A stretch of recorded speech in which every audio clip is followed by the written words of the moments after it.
Varanasi court permits Hindu worship inside sealed basement of Gyan Vyapi mosque.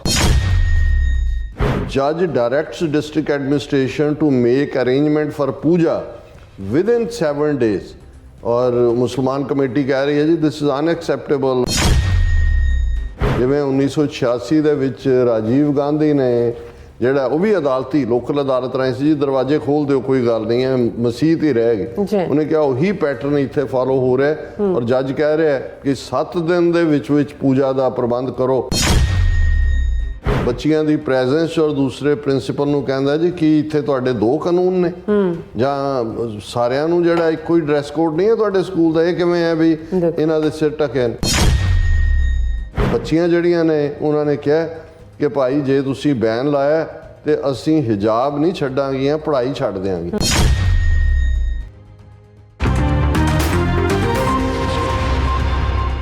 दर्शकों break तो बाद तुहाडा सब दा भरपूर स्वागत है। सो व्यूअर्स गलबात करन जा रहे कि हिंदू इंडिया हुण अपना चोखा रंग जिहड़ा वो विखा रहा है और राजस्थान में मुसलमान स्कूली बच्चियां दे हिजाब पहनण ते पाबंदी लाउण दी गल कीती जा रही है और दूसरे पासे यूपी दे एक अदालत ने फैसला सुनाया है कि ज्ञान व्यापी मसीत दे तहखाने विच 7 दिनां दे विच हिंदुआं नूं पूजा करन दा हक दिता जावे। सो की सिखां नूं हजे भी समझाउण दी लोड़ है कि खालिस्तान क्यों जरूरी है। सो इस बारे आपां गलबात करन जा रहे हैं। सो असीं चाहांगे कि तुसीं इसी तरह बड़े रहना देखण सुन लिया लिखण लई तुहाडा सब दा बहुत बहुत शुक्रिया जी। डॉक्टर साहब की विचार ने?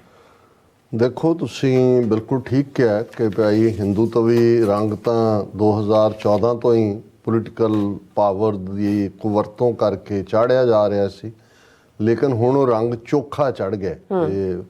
साडे लहंदे पंजाब वाले भी कि भाई ये काफ़ी लफ्ज़ यूज़ होंदा है चोखा चोखा है नी, और उसका प्रभाव असी देख रहे हैं।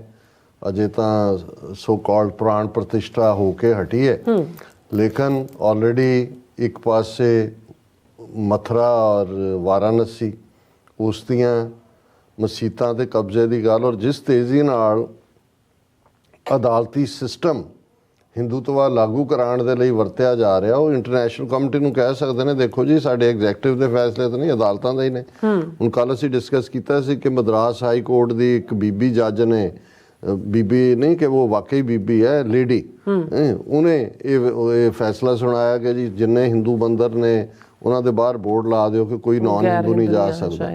और इत्ते जो चर्चा हुई और तुसी देखो एक किवें डबल एज्ड सॉर्ड है। कुछ हिंदू इंटैलेक्चुअल्स ने कहा भी सिख इहदे ते आवाज़ चुक रहे ने, सिखां नूं तां नहीं रोकिया जाया क्योंकि सिख बौद्धी जैनी तां हिंदू ही ने। हुण मतलब तुसी किवें डबल एज्ड सॉर्ड है भी पहली गल तां जाना की उन्हां दे मंदिरां च पर उन्हां दी नीयत तो दोनों पासे ही है। जे तुहानूं वो कहंदे आओ जी तुसी तां हिंदू ही हो और ये उन्होंने रीइनफोर्स कर रहे हैं। ਹੁਣ ਨਾਲ ਦੀ ਨਾਲ ਅਜੇ ਇਹ ਇਸ ਫੈਸਲੇ ਦੀ ਸਿਆਹੀ ਨਹੀਂ ਸੀ ਸੁੱਕੀ ਮਦਰਾਸ ਵਾਲੇ ਦੀ ਔਰ ਇਹ ਉਹਦੇ ਤੇ ਚੱਲ ਰਿਹਾ ਸੀ ਜੇ ਗਿਆਨ ਵਿਆਪੀ ASI ਨੇ ਇਹ ਕਹਿ ਦਿੱਤਾ ਜਿਹੜੀ ਆਰਕੀਓਲੋਜੀਕਲ ਸਰਵੇ ਆਫ ਇੰਡੀਆ ਰਿਪੋਰਟਾਂ ਤੇ ਅਜੇ ਕਿਹਾ ਵੀ ਛਾਇਆ ਨਾ ਕਰੋ ਉਹਨੂੰ। ਨਾਲ ਦੀ ਨਾਲ ਲੋਕਲ ਅਦਾਲਤ ਨੇ ਅੱਜ ਇਹ ਫੈਸਲਾ ਸੁਣਾ ਦਿੱਤਾ ਹੈ। Varanasi court permits Hindu worship inside sealed basement of ਗਿਆਨ ਵਿਆਪੀ ਮੋਸਕ। उन्होंने कहा जी कि जी ऑलरेडी सील की हुई सी उन्होंने कहा जी इनू खोलो और हिंदुओं नू पूजा का 7 दिन दे विच जज directs district administration to make arrangement for puja within 7 days. और मुसलमान कमेटी कह रही है जी दिस इज़ अनएक्सैप्टेबल और उन्होंने कहा कि draws parallel to opening of Babri Masjid locks इन 1986 कि बई वही पैटर्न जिवें 1986 ਦੇ ਵਿੱਚ ਰਾਜੀਵ ਗਾਂਧੀ ਨੇ ਜਿਹੜਾ ਉਹ ਵੀ ਅਦਾਲਤੀ ਲੋਕਲ ਅਦਾਲਤ ਰਾਹੀਂ ਸੀ ਜੀ ਦਰਵਾਜ਼ੇ ਖੋਲ ਦਿਓ ਕੋਈ ਗੱਲ ਨਹੀਂ ਹੈ ਮਸੀਤ ਹੀ ਰਹੇਗੀ। ਉਹਨੇ ਕਿਹਾ ਉਹੀ ਪੈਟਰਨ ਇੱਥੇ ਫਾਲੋ ਹੋ ਰਿਹਾ ਔਰ ਜੱਜ ਕਹਿ ਰਿਹਾ ਕਿ 7 ਦਿਨ ਦੇ ਵਿੱਚ ਪੂਜਾ ਦਾ ਪ੍ਰਬੰਧ ਕਰੋ। ਗਿਆਨ ਵਿਆਪੀ ਮਸੀਤ ਦੀ ਜਿਹੜੀ ਹੈ ਤਹਿਖਾਨੇ ਦੇ ਵਿੱਚ ਇਹ ਪੂਜਾ ਹੋਏਗੀ ਔਰ ਇਹ ਸਾਰੇ ਦੇ ਨਾਲ ਅਸੀਂ ਕਿਸ ਲੈਵਲ ਦੇ ਉੱਤੇ ਨਫ਼ਰਤ ਦਾ ਪਾਰਟ ਚੱਲ ਰਿਹਾ ਉਹ ਜੇ ਦੇਖਣਾ ਹੋਏ ਤਾਂ ਫਿਰ ਰਾਜਸਥਾਨ ਦੇ ਵਿੱਚ ਇੱਕ MLA ਜਿਹੜਾ ਇੱਕ ਸਕੂਲ ਦੇ ਦੌਰੇ ਦੇ ਉੱਤੇ ਜਾਂਦਾ ਹੈ ਔਰ ਉਹ ਜ਼ਾਹਰ ਹੈ ਮੁਸਲਿਮ ਏਰੀਆ ਥੋੜ੍ਹੀਆਂ ਬੱਚੀਆਂ ਹਿਜਾਬ ਦੇ ਵਿੱਚ ਨੇ ਸਿਰ ਦੇ ਉੱਤੇ ਪਟਕਾ ਬੰਨਿਆ ਹੋਇਆ ਹੈ ਔਰ ਬਾਕੀ ਹੈ ਔਰ ਉੱਥੇ ਹੀ ਬੱਚਿਆਂ ਦੀ ਪ੍ਰੈਜ਼ੈਂਸ ਔਰ ਦੂਸਰੇ ਪ੍ਰਿੰਸੀਪਲ ਨੂੰ ਕਹਿੰਦਾ ਜੀ ਕਿ ਇੱਥੇ ਤੁਹਾਡੇ ਦੋ ਕਾਨੂੰਨ ਨੇ ਜਾਂ ਸਾਰਿਆਂ ਨੂੰ ਜਿਹੜਾ ਇੱਕੋ ਹੀ ਡਰੈਸ ਕੋਡ ਨਹੀਂ ਹੈ ਤੁਹਾਡੇ ਸਕੂਲ ਦਾ, ਇਹ ਕਿਵੇਂ ਹੈ ਵੀ ਇਹਨਾਂ ਦੇ ਸਿਰ ਢਕੇ ਨੇ। ਔਰ ਮਤਲਬ ਇਹ ਹੈ ਵੀ ਬੱਚਿਆਂ ਦੇ ਸਾਹਮਣੇ ਉਹ ਬੱਚੀਆਂ ਬਾਅਦ ਦੇ ਵਿੱਚ ਆਪਣੇ ਪੇਰੈਂਟਸ ਨਾਲ ਉਹਨਾਂ ਨੇ ਧਰਨਾ ਦਿੱਤਾ ਹੈ, ਉਹ ਐਡਮਿਨਿਸਟ੍ਰੇਸ਼ਨ ਤੇ ਵੀ, ਸੜਕਾਂ ਤੇ ਵੀ, ਦੂਜੇ ਤੀਜੇ। ਔਰ ਇਹ ਸਾਰੇ ਬੀਜੇਪੀ ਵਾਲੇ ਜਿਹੜੇ ਲੀਡਰ ਨੇ ਉਹ ਰਾਜਸਥਾਨ, ਕਿਉਂਕਿ ਰਾਜਸਥਾਨ ਜਿਨ੍ਹਾਂ ਦੀ ਸਰਕਾਰ ਬਣ ਗਈ ਬੀਜੇਪੀ, ਉਹਦੇ ਐਮਐਲਏ 'ਚ ਹੱਕ 'ਚ ਨਿੱਤਰ ਆਇਆ ਕਿ ਜੀ ਇਹਨਾਂ ਤੇ ਪਾਬੰਦੀ ਲਾਓ ਹਿਜਾਬ ਦੇ ਉੱਤੇ। ਔਰ ਇਹ ਜਿਹੜਾ ਹੈ ਉਹਦੇ 'ਚ ਬੱਚੀਆਂ ਜਿਹੜੀਆਂ ਨੇ ਉਹਨਾਂ ਨੇ ਕਿਹਾ ਕਿ ਭਾਈ ਜੇ ਤੁਸੀਂ ਬੈਨ ਲਾਇਆ ਤੇ ਅਸੀਂ ਹਿਜਾਬ ਨਹੀਂ ਛੱਡਾਂਗੀਆਂ, ਪੜ੍ਹਾਈ ਛੱਡ ਦਿਆਂਗੇ। ਹੁਣ ਇਹੀ ਕੰਮ ਕਰਨਾਟਕਾ ਦੇ ਵਿੱਚ ਬੀਜੇਪੀ ਦੀ ਸਰਕਾਰ ਸੀ, ਇਹਨਾਂ ਨੇ ਕੀਤਾ ਸੀ। ਹਾਲਾਂ ਜਦੋਂ ਆ ਕੇ ਕਾਂਗਰਸ ਗਵਰਨਮੈਂਟ ਬਣੀ ਉਹਨਾਂ ਨੇ ਉਹਨੂੰ ਰਿਵਰਸ ਕੀਤਾ। ਔਰ ਇਹ ਸਾਰੇ ਦੇ ਚੱਲਦਿਆਂ ਜਿਹੜਾ ਅਸੀਂ ਇਹ ਦੇਖ ਸਕਦੇ ਹਾਂ ਵੀ ਨਫ਼ਰਤ ਦਾ ਲੈਵਲ ਕੀ ਹੈ। ਹੁਣ ਮਨੀ ਸ਼ੰਕਰ ਆਇਰ ਬਹੁਤ ਵੱਡਾ ਡਿਪਲੋਮੈਟ ਰਿਹਾ ਇੰਡੀਆ ਦਾ, ਕਾਂਗਰਸ ਦੇ ਵਿੱਚ ਮਿਨਿਸਟਰ ਵੀ ਰਿਹਾ, ਬੜਾ ਬੇਬਾਕ ਆਕਸਫੋਰਡ ਐਜੂਕੇਟਡ, ਹਾਈਲੀ ਐਜੂਕੇਟਡ ਬੰਦਾ। ਹੁਣ ਵੀ ਕਾਂਗਰਸ ਨੇ ਵੀ ਭਾਵੇਂ ਗੁੱਠੇ ਲਾਇਆ ਹੋਇਆ ਪਰ ਉਹਨੇ ਕਾਂਗਰਸ ਨਹੀਂ ਛੱਡੀ। ਉਹਨੇ ਜਦੋਂ ਇਹ ਸੋ ਕਾਲਡ ਪ੍ਰਾਣ ਪ੍ਰਤਿਸ਼ਠਾ ਚੱਲ ਰਹੀ ਸੀ ਤੇ ਉਹਨੇ ਇੱਕ ਪੋਸਟ ਪਾਈ ਉਸ ਤੋਂ ਬਾਅਦ ਕਿ ਵੀ ਮੇਰੀ ਬੇਟੀ ਨੇ, ਜਿਹੜੀ ਬੇਟੀ 50 ਸਾਲਾਂ ਦੀ ਉਹਦੇ ਨਾਲ ਹੀ ਰਹਿੰਦਾ ਹੁਣ ਉਹਦੇ 'ਚ ਦਿੱਲੀ ਦੇ ਵਿੱਚ, ਵੀ ਉਹਨੇ ਪਿਛਲੇ 3 ਦਿਨ ਤੋਂ ਵਰਤ ਰੱਖਿਆ ਮਾਈਨੋਰਿਟੀ ਦੇ ਹੱਕ 'ਚ ਕਿ ਭਾਈ ਮੁਸਲਮਾਨ ਕਿਵੇਂ ਸਫਰ ਕਰ ਰਹੇ ਨੇ ਔਰ ਉਹਨਾਂ ਦੇ ਲਈ ਵੀ ਇਹੀ ਇੱਕ ਤਰੀਕਾ, ਅਸੀਂ ਹੋਰ ਤਾਂ ਕੋਈ ਕਰ ਨਹੀਂ ਸਕਦੇ। ਲੇਕਿਨ ਇਹ ਜਿਉਂ ਹੀ ਇਸ ਦੇ ਉੱਤੇ ਆਇਆ ਇੱਕਦਮ ਇਹਨੂੰ ਇਸ਼ੂ ਬਣਾ ਲਿਆ ਗਿਆ। ਔਰ ਜਿਹੜੀ housing society Jangpura extension welfare association ਹੈ, ਉਹਨਾਂ ਨੇ ਉਹਨੂੰ ਨੋਟਿਸ ਦੇ ਦਿੱਤਾ ਮਨੀ ਸ਼ੰਕਰ ਆਇਰ ਨੂੰ ਕਿ ਭਾਈ ਮਨੀ ਸ਼ੰਕਰ ਆਇਰ ਆਸ to move out over daughter's post on Ayodhya. ਉਹਨਾਂ ਨੇ ਕਿਹਾ ਜੀ ਇਹ ਹਿੰਦੂਆਂ ਦੀ ਆਬਾਦੀ ਦਾ ਮਹੱਲਾ ਹੈ, ਤੇਰੇ ਧੀ ਨੇ ਉਸ ਦੇ ਖਿਲਾਫ ਵਰਤ ਰੱਖਿਆ ਔਰ ਇਹਦੇ ਨਾਲ ਹਿੰਦੂਆਂ ਦੇ ਸੈਂਟੀਮੈਂਟ ਜਿਹੜੇ ਨੇ ਉਹ ਹਰਟ ਹੋਏ ਨੇ ਔਰ ਇਹ ਜਿਹੜਾ ਇੱਥੋਂ ਆਪਣਾ ਸਮਾਨ ਚੁੱਕੋ ਔਰ ਇਹ ਖਾਲੀ ਕਰੋ ਘਰ। ਇਹ ਉਹਨਾਂ ਨੇ ਆਫੀਸ਼ੀਅਲ ਨੋਟਿਸ ਜਿਹੜਾ ਜੰਗਪੁਰਾ ਐਕਸਟੈਂਸ਼ਨ ਵੈਲਫੇਅਰ ਐਸੋਸੀਏਸ਼ਨ ਨੇ ਭੇਜਿਆ ਕਿ ਉਹਨਾਂ ਨੇ ਕਿਹਾ ਜੀ ਕਿ ਵੀ ਅਰਜ them to not indulge in any kind of rant that may disturb the peace of residents or hurt their religious sentiments। ਔਰ ਇਹ ਕਿਉਂਕਿ ਤੁਸੀਂ ਹਰਟ ਕੀਤੇ ਨੇ ਸੈਂਟੀਮੈਂਟ ਬਾਕੀਆਂ ਦੇ, ਇਸ ਲਈ ਇੱਥੋਂ ਸਮਾਨ। ਹੁਣ ਜੇ ਮਨੀ ਸ਼ੰਕਰ ਆਇਰ ਵਰਗੇ ਲੋਕ ਇਹ ਟੌਪ 10 ਕਾਂਗਰਸੀ ਲੀਡਰਾਂ 'ਚੋਂ ਨੇ ਔਰ ਜਿਨ੍ਹਾਂ ਨੇ ਜਿਸ ਲੈਵਲ ਦੇ ਉੱਤੇ ਖਿਦਮਤ ਕੀਤੀ ਹੋਈ ਹੈ ਮੁਲਕ ਦੀ, ਤੇ ਹੋਰ ਹਿੰਦੂ ਰਾਸ਼ਟਰ ਕੀ ਹੈ। ਔਰ ਮੈਂ ਜਿਵੇਂ ਤੁਸੀਂ ਕਿਹਾ ਕਿ ਇਹ ਸਭ ਚੱਲ ਰਿਹਾ ਹੈ, ਪਰ ਜੇ ਬਹੁਤਿਆਂ ਨੂੰ ਲੱਗਦਾ ਹੈ ਕਿ ਜੀ ਇਹ ਤਾਂ ਮੁਸਲਮਾਨਾਂ ਤੱਕ ਹੈ ਜਾਂ ਸਾਨੂੰ ਨਹੀਂ, ਤੁਹਾਡੇ ਅੱਜ ਹੀ ਮੈਂ ਉਹ ਰੇਡੀਓ ਆਪਣੇ ਇੰਟਰਵਿਊ 'ਚ ਕਿਹਾ, ਮੈਂ ਕਿਹਾ ਇਹ ਬੜੇ ਇੱਕ ਆਪਣਾ ਤਬਕਾ ਕੋਈ ਉੱਥੇ ਨਾਮਧਾਰੀਏ ਹੋਏ, ਜਾਲੀ ਜੇ ਨਿਹੰਗ ਹੋਏ ਜਾਂ ਹੋਰ ਜਿਹੜੇ ਉਸ ਕਿਸਮ ਦੇ ਬ੍ਰੇਨ ਵਾਸ਼ਡ ਪ੍ਰਚਾਰਕ ਜਿਹੜੇ ਮਿਥਿਹਾਸਕ ਕਹਾਣੀਆਂ ਦੇ ਉੱਤੇ ਪੜੇ ਹੋਏ ਨੇ, ਵੀ ਸਿੱਖ ਇਹੀ ਪੁੱਛ ਲੈਣ ਕਿ ਵੀ ਆ ਜਿਹੜੇ 4 ਇਤਿਹਾਸਕ ਗੁਰਦੁਆਰੇ ਸਾਡੇ ਜਿਨ੍ਹਾਂ ਦੇ ਵਿੱਚ ਮੰਦਿਰ ਬਣਾ ਦਿੱਤੇ ਗਏ ਨੇ, ਇਹ ਚਾਰੋਂ ਤਾਂ ਗੁਰੂ ਨਾਨਕ ਸਾਹਿਬ ਨਾਲ ਸੰਬੰਧਿਤ ਨੇ। ਗੁਰਦੁਆਰਾ ਗਿਆਨ ਗੋਦੜੀ ਵੀ, ਮੰਗੂ ਮੱਠ ਜਗਨਨਾਥਪੁਰੀ ਉੜੀਸਾ 'ਚ ਵੀ, ਗੁਰਦੁਆਰਾ ਡਾਂਗਮਾਰ ਵੀ ਸਿੱਕਮ 'ਚ ਔਰ ਮਟਨ ਕਸ਼ਮੀਰ ਦੇ ਵਿੱਚ ਵੀ।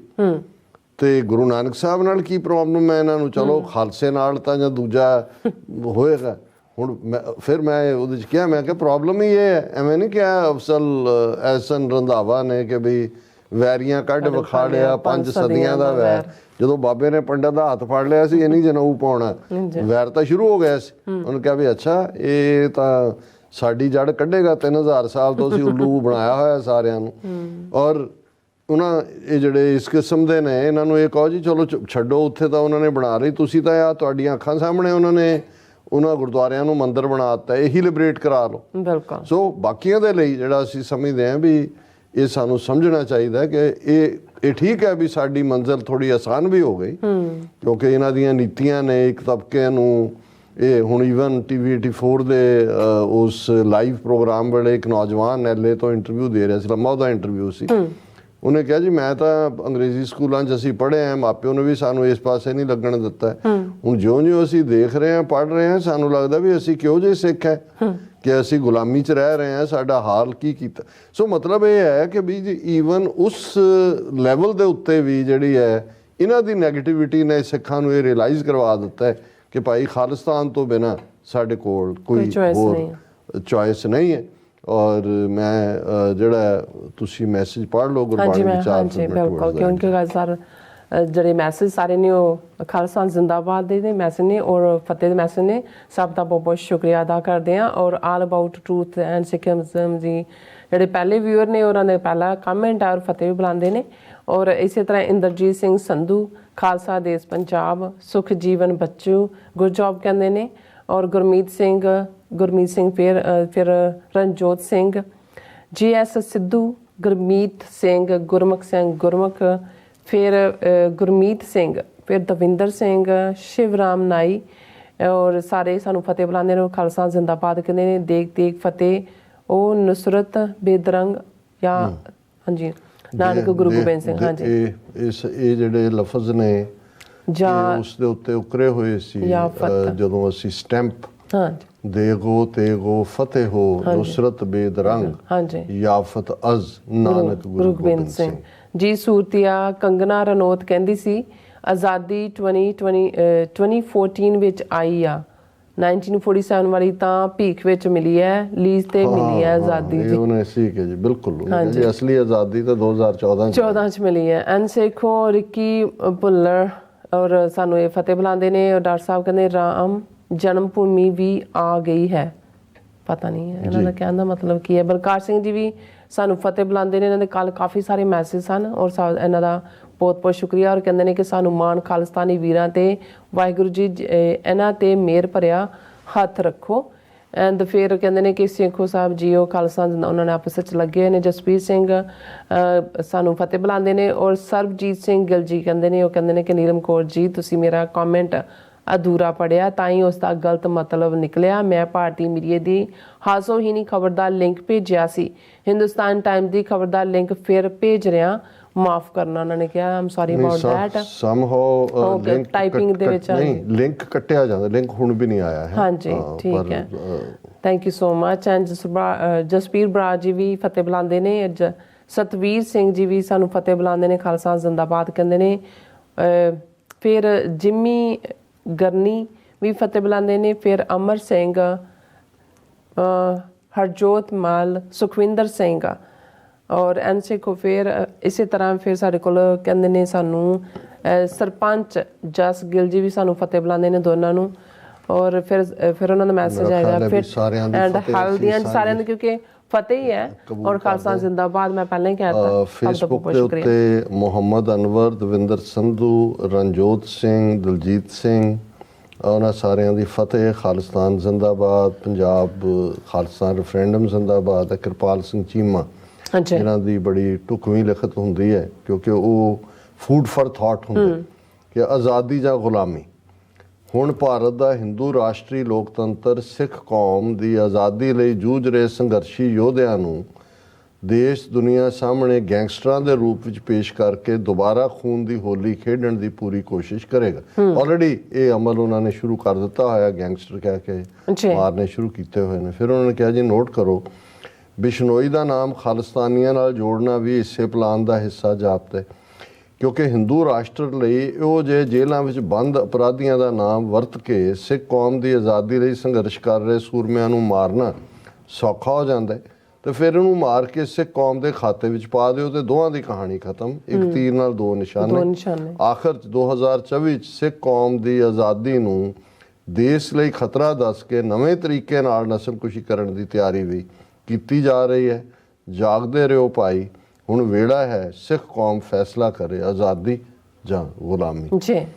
ਵੀਰ ਜਸਬੀਰ ਸਿੰਘ, ਮੁਹੰਮਦ ਅਨਵਰ, ਸੋਹਣ ਸਿੰਘ ਮਾਹਲ, ਲਖਬੀਰ ਰੰਗੜ, ਉਹਨਾਂ ਨੇ ਲਖਬੀਰ ਰੰਗੜ ਕਹਿੰਦੇ very good analysis on foreign influence ਰਾਟ to change federal policies hopefully. ਲੇਕਿਨ ਇਹ ਕੁੱਤੇ ਦੀ ਪੂਛ ਸਿੱਧੀ ਨਹੀਂ ਹੁੰਦੀ, ਬਟ ਲੈਟ ਵੀ ਹੋਪ ਕਿ ਵੀ ਐਟਲੀਸਟ ਇਹਨਾਂ ਨੂੰ ਹੁਣ ਅਮਰੀਕਾ ਨੇ ਜਿਹੜਾ ਅੱਖਾਂ ਦਿਖਾਣੀਆਂ ਤਾਂ ਸ਼ੁਰੂ ਕੀਤੀਆਂ, ਹੁਣ ਇਹਨਾਂ ਨੂੰ ਪਨਿਸ਼ ਕਰਨ ਵੱਲ ਵੀ ਉਹ ਤੁਰੇ ਨੇ। ਰਾਜਵਿੰਦਰ ਸਿੰਘ ਕਹਿੰਦੇ ਨੇ doctor Sahib looks like USA and its allies have finally figured out the true face of terrorist Indian state and are stepping away from it. Terrorist Indian state is not trustworthy at all, which kills its own people who protected it for decades. Rajwinder Singh ji, ਤੁਸੀਂ ਬਿਲਕੁਲ ਠੀਕ ਕਿਹਾ, ਕਿਉਂਕਿ ਜਿਹੜਾ ਅੱਜ ਦੀ ਖਬਰ ਜਿਸ ਨੂੰ ਈਵਨ ਅਮਰੀਕਨ ਐਮਬੈਸੀ ਨੇ ਵੀ ਭਾਵੇਂ ਲਿਪਾਪੋਚੀ ਕਰਕੇ ਕਨਫਰਮ ਕੀਤਾ ਕਿ $3 ਬਿਲੀਅਨ ਦੀ ਡਰੋਨ ਡੀਲ ਜਿਹੜੀ ਜੂਨ 'ਚ ਮੋਦੀ ਦੀ ਵਿਜ਼ਿਟ ਵੇਲੇ ਫਾਈਨਲ ਹੋਈ ਸੀ, ਉਸ ਨੂੰ ਕਾਂਗਰਸ ਦੀਆਂ ਕਮੇਟੀਜ਼ ਵੱਲੋਂ ਰੋਕ ਦਿੱਤਾ ਗਿਆ। ਔਰ ਇਹ ਆਪਣੇ ਆਪ ਦੇ ਵਿੱਚ ਇਹ ਖਬਰ ਅਹਿਮੀਅਤ ਵਾਲੀ ਹੈ ਕਿ ਜੇ ਭਾਰਤ ਨੇ ਆਪਣੇ ਇਹ ਤੌਰ ਤਰੀਕੇ ਨਾ ਬਦਲੇ ਤੇ ਫਿਰ ਆਉਣ ਵਾਲੇ ਪੀਰੀਅਡ 'ਚ ਅਸੀਂ ਇਹ ਦੇਖ ਸਕਦੇ ਹਾਂ ਕਿ ਅਮਰੀਕਾ ਇਕਨੋਮਿਕਲ ਸੈਂਕਸ਼ਨਸ ਵੱਲ, ਆਰਥਿਕ ਪਾਬੰਦੀਆਂ ਵੱਲ ਵੀ ਵੱਧ ਸਕਦਾ। ਔਰ ਅੱਜ ਦੇ ਵਿਚਾਰ ਲਈ ਅਸੀਂ ਇੱਕ ਸ਼ਲੋਕ ਤੀਸਰੇ ਪਾਤਸ਼ਾਹ ਦਾ ਉਸ ਦੀ ਵਿਚਾਰ ਕਰਦੇ ਹਾਂ ਜੀ। ਸ਼ਲੋਕ ਮਹੱਲਾ ਤੀਜਾ।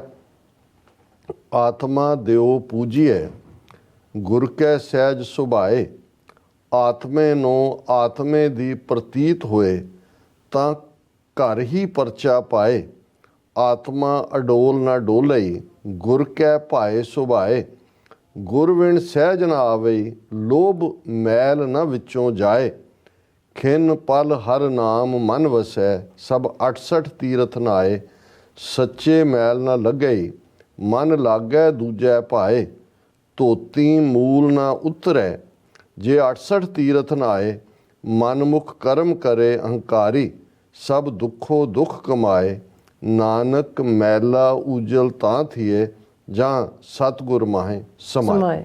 ਹੁਣ ਇਹ ਆਪਣੇ ਆਪ ਦੇ ਵਿੱਚ ਬੇਸ਼ੱਕ ਸ਼ਲੋਕ ਰੂਪ 'ਚ ਹੈ, ਲੇਕਿਨ ਪੂਰਾ ਸ਼ਬਦ ਦਾ ਮੈਸੇਜ ਇਸ ਦੇ ਵਿੱਚ ਹੈ ਕਿ ਅਲਟੀਮੇਟਲੀ ਜਿਹੜਾ ਪਹਿਲਾਂ ਜਦੋਂ ਜਿੱਥੇ ਵੀ ਗੁਰਬਾਣੀ ਦੇ ਵਿੱਚ ਸਹਿਜ ਸੁਭਾਏ ਜਾਂ ਸਹਿਜ ਲਫ਼ਜ਼ ਹੈ, ਇਸ ਦਾ ਮਤਲਬ ਸੁਭਾਏ ਭਾਵਨਾ ਦੇ ਨਾਲ, ਪਿਆਰ ਦੇ ਨਾਲ। ਔਰ ਇਹ ਬਿਲਕੁਲ ਠੀਕ ਹੈ ਵੀ ਜਿਹੜੀ ਰੱਬ ਦੇ ਨਾਲ ਸਾਂਝ ਹੈ ਜਾਂ ਰੱਬ ਦੇ ਨਾਲ ਕੁਰਬਤ ਹੈ ਜਾਂ ਰੱਬ ਤੱਕ ਪਹੁੰਚਣਾ ਹੈ, ਉਸ ਦਾ ਇੱਕੋ ਇੱਕ ਤੁਸੀਂ ਉਹ ਗੁਰਬਾਣੀ ਦੇਖੋ, 10ਵੇਂ ਪਾਤਸ਼ਾਹ ਦਾ ਇਹ ਫਰਮਾਨ ਜਾਂ ਬਾਣੀ ਦੇਖੋ ਕਿ ਇੱਥੇ ਵੀ ਜੋ ਤੋ ਪ੍ਰੇਮ ਖੇਲਣ ਕਾ ਚਾਓ, ਪ੍ਰੇਮ ਦੀ ਖੇਡ ਹੈ, ਪਿਆਰ ਦੇ ਇਸ 'ਚ ਹੈ। ਤੇ ਸਾਚ ਕਹੋ ਸੁਣ ਲਿਓ ਸਭੈ ਜਨ ਪ੍ਰੇਮ ਕਿਓ ਤਿਨ ਹੀ ਪ੍ਰਭ ਪਾਏ, ਗੁਰੂ ਕਲਗੀਧਰ ਪਾਤਸ਼ਾਹ ਦਾ। ਔਰ ਇਸ ਇਹੀ ਕਿ ਭਾਈ ਜਿਹੜਾ ਸਹਿਜ ਦੇ ਵਿੱਚ ਰਹਿੰਦੇ ਆ, ਪਿਆਰ ਦੇ, ਇਸੇ ਲਈ ਜਪ ਤਪ ਹੱਠ ਇਹਨੂੰ ਸਭ ਨੂੰ ਨੇਗੇਟ ਕੀਤਾ ਕਿਉਂਕਿ ਇਹ ਹਉਮੈ ਵਧਾਉਣ ਵਾਲੇ ਕੰਮ ਨੇ। ਹੈ ਕੋਈ ਮੇਰੇ ਵਰਗਾ ਜਪੀ, ਹੈ ਕੋਈ ਮੇਰੇ ਵਰਗਾ ਤਪੀ। ਤੇ ਇੱਥੇ ਜੇ ਹੋਂ ਖੜੀ ਨਿਹਾਲੀ ਪੰਧ ਮਤ ਮੂੰਹ ਸੱਜਣ ਆਏ, ਕੋਈ ਆਣ ਮਿਲਾਵੇ ਅੱਜ ਮੈਂ ਫਿਰ ਮੇਲ ਬੁਲਾਇਆ, ਕਿ ਮੈਂ ਡੀਕ ਰਹੀ ਆ ਖੜੀ ਕਿ ਕੋਈ ਮੇਰੇ ਪਿਆਰਿਆਂ ਨੂੰ ਮਿਲਾ ਦੇ। ਹੁਣ ਉਹ ਜਿਹੜੀ ਤਾਂਘ ਹੈ, ਮਿਲ ਮੇਰੇ ਪ੍ਰੀਤਮਾ ਜੀਓ ਤੁਧ ਬਿਨ ਖਰੀ ਨ ਮਾਣੀ, ਮੈਂ ਨੈਣੀ ਨੀਂਦ ਨਾ ਆਵੇ ਜੀਓ ਭਾਵੇ ਅੰਨ ਨਾ ਪਾਣੀ। ਇੱਥੇ ਹੱਠ ਜਪ ਤਪ ਦਾ ਕੀ ਕੰਮ ਹੈ? ਇਹ ਉਹੀ ਇੱਕ ਲਿਲ ਹੈ, ਉਹੀ ਇੱਕ ਖਿੱਚ ਹੈ ਕਿ ਜਿਹਦੇ 'ਚ ਤੁਹਾਨੂੰ ਇਹ ਨਜ਼ਰ ਆ ਰਿਹਾ ਹੁੰਦਾ ਕਿ ਭਾਈ ਮੈਂ ਤਾਂ ਆਖਾਂ ਜੀਵਾਂ ਵਿਸਰਿਆ ਮਰ ਜਾਵਾਂ। ਔਰ ਇਹੀ ਇਸ ਸਾਰੇ ਸ਼ਲੋਕ ਦਾ ਤਤਸਾਰ ਵੀ ਹੈ ਕਿ ਆਤਮਾ ਦਿਓ ਪੂਜੀਏ ਗੁਰ ਕੈ ਸਹਿਜ ਸੁਭਾਏ, ਕਿ ਜੇ ਸਹਿਜ ਸੁਭਾਅ ਦੇ ਨਾਲ ਉਹ ਵਾਹਿਗੁਰੂ ਜਿਹੜਾ ਸਾਰੀਆਂ ਆਤਮਾਵਾਂ ਦਾ ਦੇਵ ਹੈ, ਸਾਰਿਆਂ ਦਾ ਸ਼੍ਰੋਮਣੀ ਹੈ, ਉਸ ਦੇ ਨਾਲ ਜੁੜੀਏ, ਆਤਮੇ ਨੂੰ ਆਤਮੇ ਦੀ ਪ੍ਰਤੀਤ ਹੋਏ ਤਾਂ ਘਰ ਹੀ ਪਰਚਾ ਪਾਏ। ਹੁਣ ਇਹ ਹੈ ਕਿ ਆਪਣੇ ਆਪ ਨੂੰ ਆਪਣੀ ਪ੍ਰਤੀਤ ਹੋਣਾ। ਹੁਣ ਗਵਾਚੇ ਤਾਂ ਅਸੀਂ ਆਪਣੇ ਆਪ 'ਚ ਹੀ ਹੋਏ ਹਾਂ। ਮਨ ਤੂੰ ਜੋਤ ਸਰੂਪ ਹੈ ਆਪਣਾ ਮੂਲ ਪਛਾਣ। ਜਦੋਂ ਮੂਲ ਦੀ ਪਛਾਣ ਹੋਈ ਔਰ ਇਸ ਗੱਲ ਦੀ ਸਮਝ ਆਈ ਕਿ ਵੀ ਮੈਂ ਤਾਂ ਬਾਡੀ ਨਹੀਂ ਹੈ, ਮੈਂ 5 ਤੱਤ ਨਹੀਂ, ਆਕਾਸ਼ ਵਾਯੂ ਅਗਨੀ ਜਲ ਪ੍ਰਿਥਵੀ ਨਹੀਂ ਹੈ, ਮੈਂ ਤਾਂ ਉਸ ਵਾਹਿਗੁਰੂ ਦੀ ਇਸ ਕਾਇਨਾਤ ਦੀ ਇਸ ਧਰਤੀ ਦੇ ਵਿੱਚ ਇੱਕ ਉਹ ਜੁਜ਼ ਹੈ ਜੋ ਬ੍ਰਹਮੰਡੇ ਸੋਈ ਪਿੰਡੇ ਜੋ ਖੋਜੇ ਸੋ ਪਾਏ। ਤੇ ਮੈਂ ਤਾਂ ਇੱਕ ਬਹੁਤ ਛੋਟਾ ਜਿਹਾ ਉਹ ਹਾਂ ਜਿਹੜਾ ਉਸ ਸਗਲ ਸਮਗਰੀ ਤੁਮਰੇ ਸੂਤਰ ਧਾਰੀ, ਉਸ ਦਾ ਮੈਂ ਹਿੱਸਾ। ਆਤਮੇ ਨੂੰ ਆਤਮੇ ਦੀ ਪ੍ਰਤੀਤ ਹੋਏ ਤਾਂ ਘਰ ਹੀ ਪਰਚਾ, ਘਰ ਹੀ ਸਮਝ ਆ ਗਈ ਕਿ ਕਾਹੇ ਰੇ ਬਨ ਖੋਜਨ ਜਾਈ, ਸਰਬ ਨਿਵਾਸੀ ਸਦਾ ਲੇਪਾ ਤੋਹੀ ਸੰਗ ਸਮਾਈ। ਕਿਤੇ ਨਹੀਂ ਹੈ ਗਿਆ ਹੋਇਆ, ਉਹ ਤੇਰੇ ਨਾਲ ਹੈ। ਆਤਮਾ ਡੋਲ ਨਾ ਡੋਲੇ ਗੁਰ ਕੇ ਭਾਏ ਸੁਭਾਏ, ਭਾ ਔਰ ਸੁਭਾ ਪ੍ਰੇਮ ਪ੍ਰਤੀਤ ਦੇ ਵਿੱਚ ਜਦੋਂ ਇਨਸਾਨੀ ਰੂਹ ਆ ਜਾਂਦੀ ਹੈ ਤੇ ਆਤਮਾ ਅਡੋਲ ਹੋ ਜਾਂਦੀ ਹੈ, ਡੋਲਣ ਦੀ ਕੋਈ ਥਾਂ ਨਹੀਂ ਰਹਿੰਦੀ। ਗੁਰ ਵਿਣ ਸਹਿਜ ਨਾ ਆਵੇ, ਲੋਭ ਮੈਲ ਨਾ ਵਿੱਚੋਂ ਜਾਏ, ਕਿ ਗੁਰੂ ਤੋਂ ਬਿਨਾਂ ਸਹਿਜ ਆ ਨਹੀਂ ਸਕਦਾ। ਤੇ ਗੁਰੂ ਦੇ ਨਾਲ ਕਿਵੇਂ ਸਹਿਜ ਆਏਗਾ ਕਿ ਤਨ ਮਨ ਤਨ ਸਭ ਸੌਂਪ ਗੁਰ ਕੋ ਹੁਕਮ ਮੰਨੀਏ ਪਾਏ, ਆਪਣਾ ਟੋਟਲ ਸਰੈਂਡਰ। ਔਰ ਇਹ ਗੱਲ ਸੰਤ ਜਰਨੈਲ ਸਿੰਘ ਪਿੰਡਾਂ ਵਾਲੇ ਜਦੋਂ ਸ਼ਹੀਦ ਦੇ ਰੁਤਬੇ ਦੀ ਗੱਲ ਕਰਦੇ ਸੀ, ਉਹ ਕਹਿੰਦੇ ਸੀ ਜਿਹੜੇ ਜੱਪੀ ਤਪੀ ਦੂਜੇ ਕਈ ਜਨਮਾਂ 'ਚ ਭਟਕਣ ਵਾਲਿਆਂ ਨੂੰ ਵੀ ਜੋ ਰੁਤਬਾ ਹਾਸਿਲ ਨਹੀਂ ਹੁੰਦਾ, ਜਿਹੜਾ ਸ਼ਹੀਦੀ ਲਈ ਆਪਣਾ ਆਪ ਨੂੰ ਅੱਗੇ ਧਰ ਦਿੰਦਾ ਅਕਾਲ ਪੁਰਖ ਦੇ, ਉਹ ਉਸ ਰੁਤਬੇ ਤੇ ਪਹੁੰਚ ਜਾਂਦਾ। ਕਿਉਂਕਿ ਇਹ ਸਾਰਾ ਤਾਂ ਤੁਸੀਂ ਇਸੇ ਲਈ ਕਰਦੇ ਹੋ ਵੀ ਤੁਸੀਂ ਹਉਮੈ ਨੂੰ ਮਾਰਨਾ ਹੈ, ਪਰ ਇਹ ਤਾਂ ਹਉਮੈ ਵਧਾਉਣ ਵਾਲੀਆਂ ਚੀਜ਼ਾਂ ਨੇ। ਤੇ ਜਿਹੜਾ ਮਰਨ ਲਈ ਤੁਰ ਪਿਆ ਇਸ ਰਸਤੇ ਦੇ ਉੱਤੇ, ਜੋ ਤਾਂ ਪ੍ਰੇਮ ਖਿਲਨ ਕਾ ਚਾਹੋ, ਸਿਰ ਧਰ ਤਲੀ ਆ ਗਿਆ, ਤਲੀ ਤੇ ਸਿਰ ਰੱਖ ਕੇ ਫਿਰ ਉਹ ਭਾਵੇਂ ਸਾਰੀ ਜ਼ਿੰਦਗੀ ਕੌਮ ਦੀ ਸੇਵਾ 'ਚ ਗੁਜ਼ਾਰਦਾ ਹੈ, ਜੰਗ ਦੇ ਮੈਦਾਨ 'ਚ ਜੂਝਦਾ ਹੈ, ਗੁਰੂ ਦੇ ਪਿਆਰ 'ਚ ਉਹ ਕਲਮ ਚਲਾਉਂਦਾ ਹੈ, ਗੁਰੂ ਦੇ ਪਿਆਰ 'ਚ ਉਹ ਤਲਵਾਰ ਚਲਾਉਂਦਾ ਹੈ, ਉਹ ਸਮਰਪਣ ਹੈ। ਔਰ ਇਹੀ ਹੈ ਕਿ ਭਾਈ ਜਦੋਂ ਤੱਕ ਗੁਰੂ ਦੇ ਨੂੰ ਤੁਸੀਂ ਆਪਾ ਨਹੀਂ ਦਿੱਤਾ, ਸਹਿਜ ਨਹੀਂ ਆਏਗਾ, ਲੋਭ ਮੈਲ ਨਾ ਵਿੱਚੋਂ ਜਾਏ, ਖਿੰਨ ਪਲ ਹਰ ਨਾਮ ਮਨ ਵਸੈ, ਸਭ 68 ਤੀਰਥ ਨਹਾਏ। 8 ਤੇ 60 68, ਹਿੰਦੂਆਂ ਨੇ 68 ਤੀਰਥਾਂ ਦੀ ਲਿਸਟ ਬਣਾਈ ਹੋਈ। ਉਹ ਮਾਨਸਰੋਵਰ ਤੋਂ ਸ਼ੁਰੂ ਕਰਕੇ ਤੇ ਥੱਲੇ ਤ੍ਰਿਵੇਂਦਰਮ ਤੱਕ ਸਾਰੀ ਉਮਰ ਨਹਾਉਂਦਾ ਹੀ ਰਹੋ ਜਾ ਕੇ। ਤਾਂ ਸਾਰਾ ਹਾਲ ਕੀ ਕੀਤਾ ਹੋਇਆ ਉਹ ਤਾਂ ਚਲੋ ਫਿਰ ਹੋਏਗਾ ਜੀ ਧਾਰਮਿਕ। ਪਰ ਗੁਰੂ ਸਾਹਿਬ ਨੇ ਕਿਹਾ ਵੀ ਜਦੋਂ ਜੇ ਤੁਹਾਨੂੰ ਅੰਦਰ ਮਿਲ ਗਿਆ, ਅੰਦਰ ਤੁਸੀਂ ਸਹਿਜ ਸੁਭਾਅ, ਤੁਹਾਨੂੰ ਉੱਥੇ ਕਿਤੇ ਜਾਣ ਦੀ ਲੋੜ ਹੀ ਨਹੀਂ ਹੈ। ਤੁਸੀਂ ਘਰ ਬੈਠੇ ਜਿਹੜਾ ਉਹੀ ਉਸ ਦੇ ਨਾਲ ਤੁਸੀਂ ਜੁੜ ਜਾਂਦੇ ਹੋ। ਖਿੰਨ ਪਲ ਹਰ ਨਾਮ ਮਨ ਵਸੈ, ਸਭ 68 ਤੀਰਥ ਨਹਾਏ, ਸੱਚੇ ਮੈਲ ਨਾ ਲੱਗੇ, ਮਲ ਲੱਗ ਗਏ ਦੂਜੇ ਪਾਏ। ਮਾਇਆ ਦੇ ਵਿੱਚ, ਮਾਇਆ 'ਚ ਜਿਹੜੇ ਗਲਤਾਨ ਨੇ ਉਹਨਾਂ ਨੂੰ ਮੈਲ ਲੱਗਦੀ ਹੈ, ਜਿਹੜੇ ਪਿਆਰ ਦੇ ਵਿੱਚ, ਸਹਿਜ ਸੁਭਾਅ ਦੇ ਵਿੱਚ, ਉਸ ਭਾਅ ਦੇ ਵਿੱਚ ਨੇ, ਉਸ ਪਿਰ ਦੀ ਇੰਤਜ਼ਾਰ ਵੀ ਹੈ, ਉਸ ਪਿਰ ਦੀ ਪਕੜ ਵੀ ਹੈ, ਉਸ ਪਿਰ ਦਾ ਸਾਥ ਵੀ ਹੈ ਪਿਆਰੇ ਦਾ, ਤੇ ਉਹਨਾਂ ਨੂੰ ਕੋਈ ਜਿਹੜਾ ਕਿਸੇ ਕਿਸਮ ਦਾ ਜਿਹੜੀ ਹੈ ਉਹ ਮੈਲ ਨਹੀਂ ਲੱਗਦੀ। ਧੋਤੀ ਮੂਲ ਨਾ ਉਤਰਿਆ ਜੇ 68 ਤੀਰਥ ਨਹਾਏ, ਕਿ ਜਿਹੜੀ ਹਉਮੈ ਦੀ ਮੈਲ ਹੈ, ਉਹ ਕਿਹਾ ਭਾਵੇਂ 68 ਤੀਰਥਾਂ ਦੇ ਜਾ ਕੇ ਨਹਾਉਂਦੇ ਰਹੋ, ਇਹਨੇ ਧੋਤੀ ਮੈਲ ਨਾ ਇਹਨੇ ਨਹੀਂ ਉਤਰਨਾ ਹੈ। ਮਨਮੁਖ ਕਰਮ ਕਰੇ ਹੰਕਾਰੀ, ਸਭ ਦੁੱਖੋ ਦੁੱਖ ਕਮਾਏ, ਕਿ ਭਾਈ ਉੱਥੇ ਵੀ ਤੁਹਾਡਾ ਮਨ ਨਾਲ ਹੀ ਘੁੰਮ ਰਿਹਾ ਹੁੰਦਾ, ਤੀਰਥਾਂ ਤੇ ਵੀ ਉਹੀ ਮਨਮੁਖਾਂ ਵਾਲਾ ਤੁਹਾਡਾ ਪਾਰਟ ਹੈ, ਦੁੱਖ ਦੇ ਵਿੱਚ ਹੀ ਤੁਸੀਂ ਰਹਿੰਦੇ ਹੋ। ਨਾਨਕ ਮੈਲਾ ਉਜਲ ਤਾਥੀਏ, ਜਾਂ ਸਤਿਗੁਰ ਮਾਹੇ ਸਮਾਏ। ਤੀਸਰੇ ਨਾਨਕ, ਤੀਸਰੇ ਪਾਤਸ਼ਾਹ ਗੁਰੂ ਅਮਰਦਾਸ ਸਾਹਿਬ ਫਰਮਾਨ ਕਰਦੇ ਨੇ ਕਿ ਭਾਈ ਇਹ ਤਾਂ ਹੀ ਤੁਸੀਂ ਉਜਲ ਹੋ ਸਕਦੇ ਹੋ, ਲਿਸ਼ਕਦੇ ਹੋ ਸਕਦੇ ਹੋ, ਚਮਕਦੇ ਹੋ ਸਕਦੇ ਹੋ, ਜੇ ਆਪਣਾ ਆਪਾ ਗੁਰੂ ਦੇ ਹਵਾਲੇ ਕਰਕੇ ਗੁਰੂ ਦੇ ਵਿੱਚ ਹੀ ਤੁਸੀਂ ਸਮਾ ਜਾਓ। ਤੇ ਇਹੀ ਇੱਕ ਤਰੀਕਾ ਹੈ। ਤੇ ਜੇ ਗੁਰੂ ਦੇ ਵਿੱਚ ਸਮਾ ਗਏ ਤੇ ਫਿਰ ਇਹ ਲੋਕ ਸੁਖੀਏ, ਪਰਲੋਕ ਸੁਹੇਲੇ, ਨਾਨਕ ਹਰ ਪ੍ਰਭ ਆਪੇ ਵੇਲੇ ਵਾਲੀ ਅਵਸਥਾ ਪ੍ਰਾਪਤ ਹੁੰਦੀ। ਜੀ ਰਾਜ ਸਾਹਿਬ, ਤੁਹਾਡਾ ਬਹੁਤ ਬਹੁਤ ਸ਼ੁਕਰੀਆ, ਤੁਸੀਂ ਆਪਣੇ ਵਿਚਾਰ ਸਾਡੇ ਦਰਸ਼ਕਾਂ ਨਾਲ ਸਾਂਝੇ ਕੀਤੇ ਨੇ। ਸੋ ਇਸ ਆਪਣੇ ਵਿਊਅਰਸ ਕੋਲ ਲੈਣੇ ਆ ਇਜਾਜ਼ਤ। ਵਿਊਅਰਸ, ਸਾਡੇ ਪ੍ਰੋਗਰਾਮ ਦਾ ਸਮਾਂ ਇੱਥੇ ਮੁੱਕਦਾ। ਤੁਸੀਂ ਆਪਣੀ ਰਾਏ ਤੇ ਸੁਝਾਅ ਸਾਨੂੰ ਭੇਜਣਾ ਭੁੱਲਣਾ ਸਾਡੇ ਇਸ ਪਤੇ ਤੇ sos@tv84.tv ਤੇ ਅਸੀਂ ਆਪਣਾ ਪ੍ਰੋਗਰਾਮ ਲੈ ਕੇ ਫਿਰ ਦੁਬਾਰਾ ਤੁਹਾਡੇ ਸਾਹਮਣੇ ਹੋਵਾਂਗੇ। ਤਦ ਤੱਕ ਲਈ ਮੈਨੂੰ ਤੇ ਆਪਣਾ ਸੁਣਾ ਗਿਆ ਦੋ ਦੇਖਦੇ ਰਹੋ TV84। ਬੁਲਾ ਦਿਓ ਫਤਿਹ। ਵਾਹਿਗੁਰੂ ਜੀ ਕਾ ਖਾਲਸਾ, ਵਾਹਿਗੁਰੂ ਜੀ ਕੀ ਫਤਿਹ। ਰੱਬ ਰਾਖਾ।